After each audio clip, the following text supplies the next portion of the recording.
Hello friends, GIC lecturer और UPPGT के इस लेक्चर सीरीज में आप सब लोगों का स्वागत है। यह है मैकेनिक्स का लेक्चर नंबर 16 और आज का जो हमारा टॉपिक है डिस्कशन का दैट इज सर्कुलर मोशन, यानी previous year questions based on circular motion. Previous lecture में मैकेनिक्स के लेक्चर नंबर 15 में हमने इसके थियरी वाले पार्ट को कवर किया था, तो अगर आपने वो लेक्चर नहीं देखा है तो उसको आप देख लीजिए, तभी जाकर आपको ये न्यूमेरिकल समझ में आएंगे। और अगर आप चैनल पर नए हैं तो चैनल को सब्सक्राइब कर लीजिए ताकि हर दिन सुबह 6 बजे आपको नई वीडियो की अपडेट मिल जाए। तो चलिए आज की क्लास को शुरू करते हैं और क्वेश्चन नंबर 1 देखते हैं। Body of mass 1 kilogram is suspended from a string of length 1 metre. The body is rotated in a vertical circle with constant speed 2 metre per second. The tension of the string when it is horizontal. ये जो question है इसको तभी आप कर पाएंगे जब आपने वर्टिकल मोशन की थियरी वाले पार्ट को देखा होगा। अगर आपने नहीं देखा है तो फिर भी मैं यहाँ पर कुछ चीज़ें मेंशन कर देता हूँ।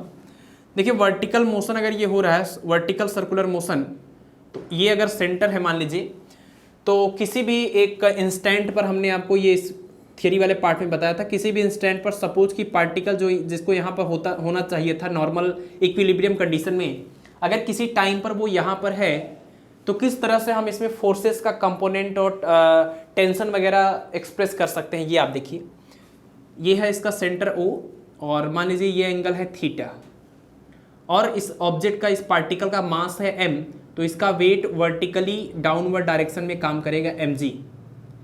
और यहाँ से इस लाइन को अगर हम आगे बढ़ाएं तो यानी इस डायरेक्शन में, ये जो डायरेक्शन है ये अगर स्ट्रेट लाइन है, ये एंगल थीटा है तो ये एंगल भी थीटा हो जाएगा, करस्पॉन्डिंग एंगल है।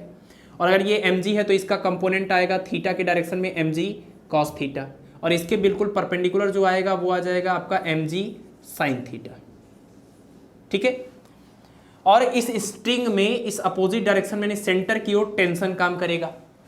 तो जरा आप देखिए कि सेंटर की ओर जो फोर्स लग रहा है वो है T और उसके जस्ट अपोजिट डायरेक्शन में mg cos थीटा, और ये ऑब्जेक्ट सर्कुलर मोशन कर पा रहा है। इसका मतलब इन दोनों का जो रिजल्टेंट है वो सेंटर की ओर है, क्योंकि हमने आपको बताया है कि कोई भी ऑब्जेक्ट सर्कुलर मोशन तभी करेगा जब उसके ऊपर एक रिजल्टेंट फोर्स सेंटर की ओर लगेगा, और उस रिजल्टेंट फोर्स को हम बोलते हैं सेंट्रीपिटल फोर्स। तो यहाँ पर देखिए एक फोर्स तो टेंशन है इधर की ओर, लेकिन इसके अपोजिट डायरेक्शन में भी तो एक फोर्स है, और जो रिजल्टेंट इन दोनों का है ये कंफर्म है कि रिजल्टेंट सेंटर की ओर है, तभी सर्कुलर मोशन हो पा रहा है। तो अगर रिजल्टेंट सेंटर की ओर है इसका मतलब T is greater than mg cos theta. तो जो रिजल्टेंट फोर्स आएगा वो कितना आएगा? रिजल्टेंट फोर्स आ जाएगा T minus mg cos theta. T minus mg cos theta ही करेंगे, mg cos theta minus T नहीं करेंगे, क्योंकि हमको ये पता है कि T is greater than mg cos theta. तो जो रिजल्टेंट आएगा उसी T के डायरेक्शन में आएगा, सेंटर की ओर आएगा, यानी सेंट्रीपेटल फोर्स प्रोवाइड करेगा, तभी जाके ये सर्कुलर मोशन पॉसिबल है। बिना सेंट्रीपेटल फोर्स के सर्कुलर मोशन पॉसिबल नहीं है। तो ये जो नेट फोर्स आया सेंटर की ओर, यह है net force towards the centre, that is called centripetal force Fc। और सेंट्रीपेटल फोर्स का फार्मूला आप जानते हैं mv²/r या फिर mr ओमेगा स्क्वायर। तो हम mv²/r की बात करेंगे, क्योंकि हमको जो स्पीड दिया हुआ है ये लीनियर स्पीड है, ये एंगुलर स्पीड नहीं है। अगर ये एंगुलर स्पीड या एंगुलर वेलोसिटी होती तो रेडियन पर सेकेंड में आता है ना, ये मीटर पर सेकेंड में, इसका मतलब v की वैल्यू है। तो mv²/r is equal to T minus mg cos theta. आपको यहाँ पर टेंशन फोर्स पूछा गया है, टेंशन फोर्स यानी T की वैल्यू आपको निकालनी है, और वो भी उस कंडीशन में निकालनी है जब ये पार्टिकल कैसा हो, ये पार्टिकल हॉरिजॉन्टल हो, यानी कि इस वाली कंडीशन में हो। इस कंडीशन में जब पार्टिकल यहाँ पर हो तब आपको टेंशन, यहाँ पर कितना टेंशन काम करेगा ये आपको पता करना है। तो देखिए ये पार्टिकल जब यहाँ पर था तो ये एंगल थीटा था, अगर ये ऐसे ऊपर होके यहाँ पर पहुँच जाएगा तो ये एंगल कितना बन जाएगा? 90 डिग्री। तो हॉरिजॉन्टल होने का मतलब, इन हॉरिजॉन्टल कंडीशन, तो हॉरिजॉन्टल होने का मतलब कि थीटा की वैल्यू आप रखेंगे 90 डिग्री और थीटा की वैल्यू 90 रखेंगे, तो cos 90 की वैल्यू क्या हो जाएगी? 0। और cos 90 की वैल्यू 0 होने का मतलब ये वाला टर्म खत्म हो गया, यानी कि T किसके इक्वल बचा? या तो ऐसे लिख लीजिए mv²/r equal to T minus 0, that is tension 4 is equal to centripetal force mv²/r। और ये mv²/r तो आप आसानी से कैलकुलेट कर लेंगे क्योंकि मास है 1 किलोग्राम, वेलोसिटी है 2 मीटर पर सेकेंड और रेडियस है 1 मीटर। तो सारी वैल्यूज एमकेएस सिस्टम में गिवन है, आप फार्मूले में रख दीजिए। मास हो गया 1 v स्क्वायर, v मतलब कि 2 और 2 का स्क्वायर 4 और अपान में रेडियस 1, इसको सॉल्व करेंगे कितना आ जाएगा 4 और ये फोर्स है तो किस में आ जाएगा न्यूटन में। इसका मतलब कि आपका जो ऑप्शन नंबर यहाँ पर 4 है 4 न्यूटन, ये बिल्कुल करेक्ट हो जाएगा। ठीक है, तो क्वेश्चन तो आसान है लेकिन ये आप तभी कर पाएंगे जब आपने ये वर्टिकल मोशन या हॉरिजॉन्टल मोशन के, है ना, हॉरिजॉन्टल मोशन और वर्टिकल मोशन के केस में क्या फार्मूले होते हैं, फार्मूले कैसे लिखे गए थे, ये कंपोनेंट कैसे बनाया गया था, ये पार्ट अगर आप पढ़े होंगे डिटेल में तो आप इस क्वेश्चन को कर ले जाएंगे। ठीक है, क्लियर। चलिए नेक्स्ट क्वेश्चन की ओर मूव करते हैं। Next question is 2 cars having masses m1 and m2 move in a circle of radii r1 and r2। 2 car हैं जिनके मासेस m1 और m2 हैं और जिस सर्कुलर पाथ पर वो मूव कर रहे हैं वो है r1 और r2 रेडियस के। तो हो सकता है r1 ज़्यादा हो सकता है r2 ज़्यादा हो, अभी नहीं पता है। If they complete this circle in equal time, मतलब जो सर्कुलर पाथ पर, एक सर्कुलर पाथ ये मान लीजिए, एक दूसरा मान लीजिए, ये r1 रेडियस है, ये r2 रेडियस है। यहाँ जो कार है उसका मास m1 है, यहाँ जो कार है उसका मास m2 है। तो करें दोनों ने एक सर्कुलर मोशन को, एक रिवोल्यूशन को कंप्लीट करने में इक्वल टाइम लिया हुआ है और आप जानते हैं कि एक चक्कर पूरा करने में जो टाइम लगता है that is called time period. इसका मतलब कि इनका टाइम पीरियड अगर t1 है और इनका टाइम पीरियड t2, तो according to question t1 is equal to t2। Question में ये कंडीशन दिया है कि दोनों इक्वल टाइम में एक रिवोल्यूशन या एक चक्कर कंप्लीट करते हैं। Then the ratio of their angular speeds ω1 upon ω2 is, ये एंगुलर स्पीड है तो आपको एंगुलर स्पीड का रेशियो चाहिए, ω1 और ω2 का रेशियो क्या होगा, ये 4 ऑप्शन गिवन है। ठीक है, और ये आपको क्वेश्चन से पता चला कि t1 is equal to t2 here. तो हमने आपको एक फार्मूला बताया था टाइम पीरियड और एंगुलर स्पीड के बीच का relation t is equal to 2π/ω, ये रिलेशन आपको याद रखना, या फिर इसी को 2πn भी बोलते हैं फ्रीक्वेंसी के फॉर्म में। तो ये रिलेशन हमने आपको बता दिया है, t इज इक्वल टू 2π/ω। आप देखिए इसी से क्वेश्चन आपका सॉल्व हो जाएगा क्योंकि ये टाइम पीरियड है और ये एंगुलर स्पीड है। तो अगर हम t1 और ω1 मतलब t1 अपान t2 करें दोनों कार के लिए, पहले वाले के लिए लिखेंगे तो t1, दूसरे वाले के लिए लिखेंगे तो t2। तो t1 जो होगा वो कितना आएगा 2π/ω1 डिवाइडेड बाई दूसरे वाले कार के लिए कितना आ जाएगा 2π/ω2। और फ्रैक्शन अपान फ्रैक्शन होता है तो रिवर्स करके मल्टीप्लाई करते हैं।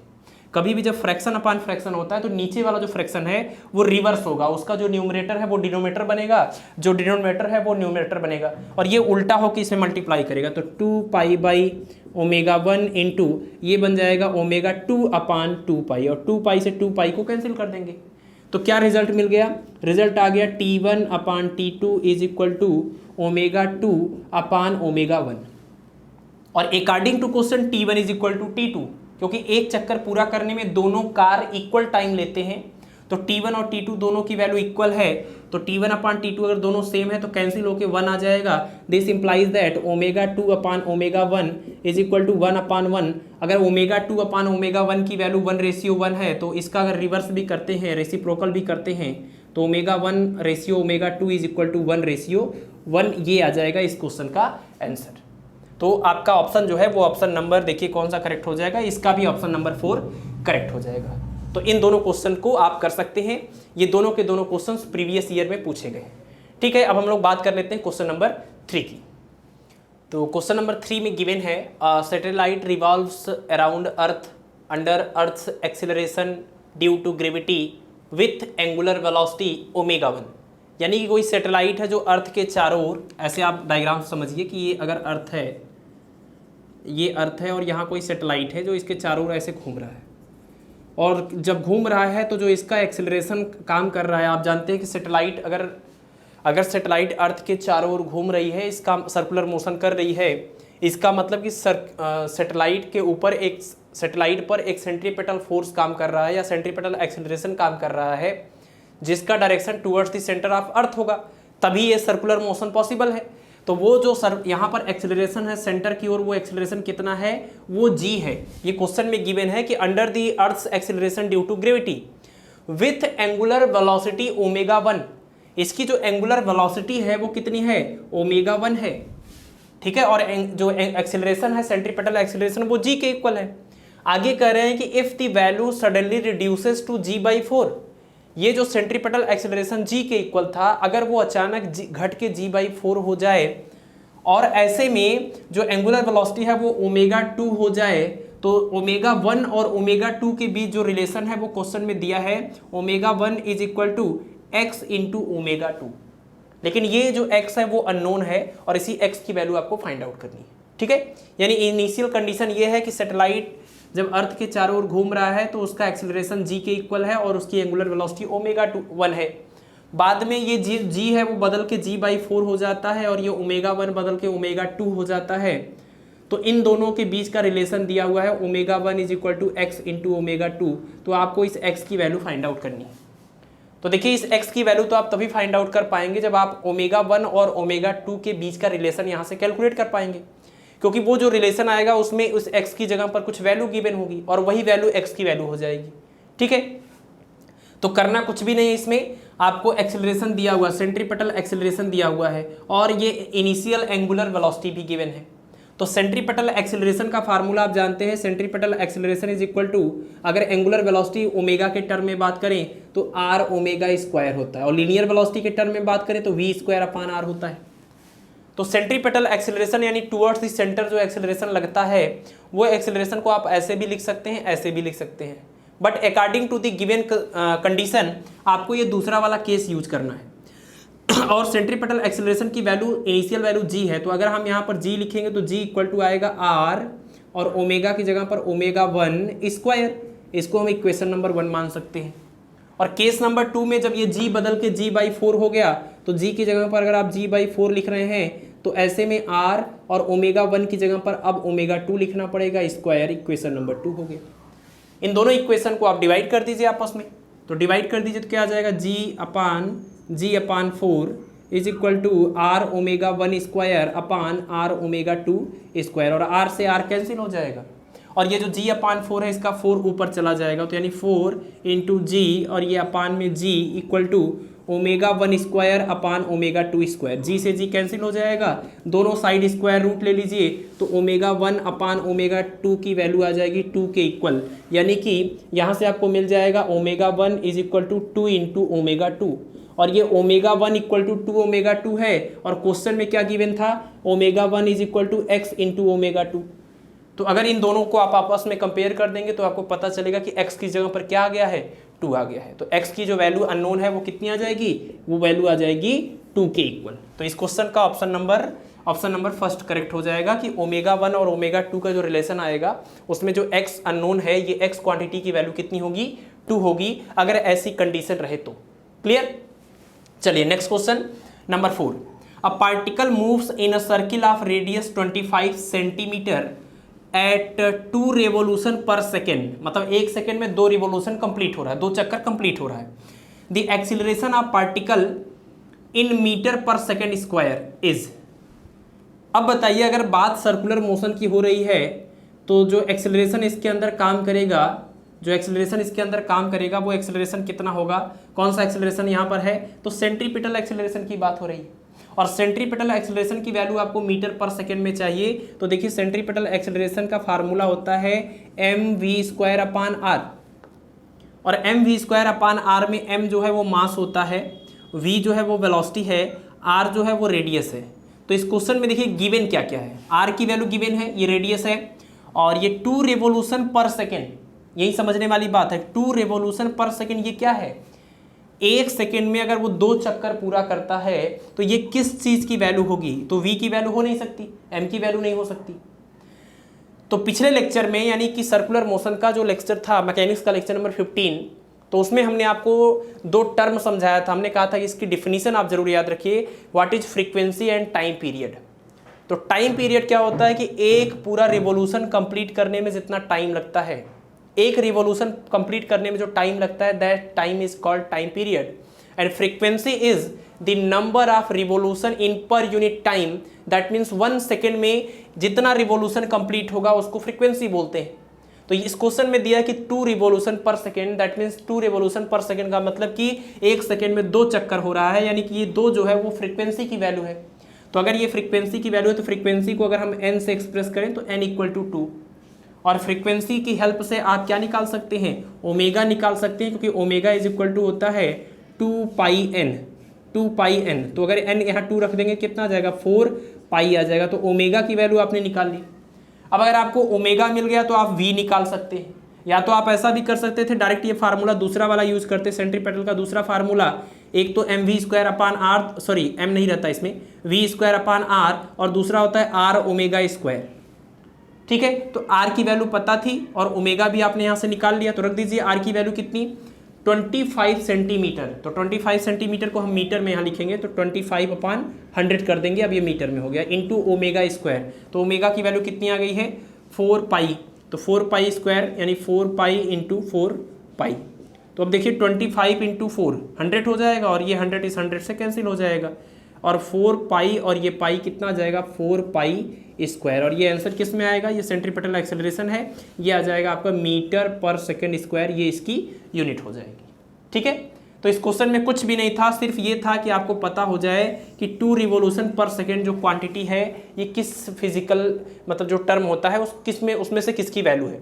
तो ये फ्रीक्वेंसी की वैल्यू थी, फ्रीक्वेंसी से आपने ओमेगा निकाल लिया और ओमेगा निकल गया। तो अगर सेंट्रीपेटल एक्सेलरेशन का ये फार्मूला हमको याद रहे तो ओमेगा मिल गया, और रेडियस क्वेश्चन में गिवन है, तो आप एक्सेलरेशन भी इस तरीके से कैलकुलेट कर लेंगे। तो 4π² यानी कि ऑप्शन नंबर फर्स्ट इस क्वेश्चन का करेक्ट हो गया। अब हम लोग बात कर लेते हैं क्वेश्चन नंबर 5 की। तो क्वेश्चन नंबर 5 में गिवन है, a bucket full of water moves on a vertical circle of radius 4 metre without fall of water. मतलब एक बाल्टी में पानी भर के उसको वर्टिकल सर्कुलर मोशन कराया जा रहा है और वो पानी गिर नहीं रहा है नीचे बाल्टी से बाहर। तो करें कि the maximum time taken in 1 revolution. तो जिस भी उसको स्पीड से घुमाया जा रहा है उसके अंतर्गत उसको एक रेवोल्यूशन पूरा करने में कितना मैक्सिमम टाइम लगेगा। तो मैक्सिमम टाइम आपको बताना है, चारों ऑप्शन है 1, 2, 3 एंड 4 सेकेंड। तो देखिए सर्कुलर मोशन में हमने बताया था, वर्टिकल सर्कुलर मोशन में अगर ये बाल्टी में जो पानी भरा है वो नहीं गिर पा रहा है, इस टाइम जो इसकी वेलोसिटी है वो है सर्कुलर मोशन करने के लिए जरूरी जो मिनिमम वेलोसिटी होती है ये उसके इक्वल होता है। तो इसको हम बोलते हैं क्रिटिकल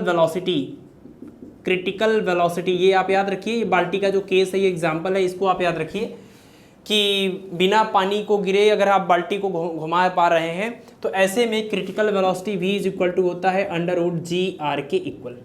ठीक है, √gr के इक्वल वेलोसिटी होती है। और ये फार्मूला जो है यहाँ पर v इक्वल टू √gr, ये इस कंडीशन के लिए ये वेलोसिटी की वैल्यू होगी।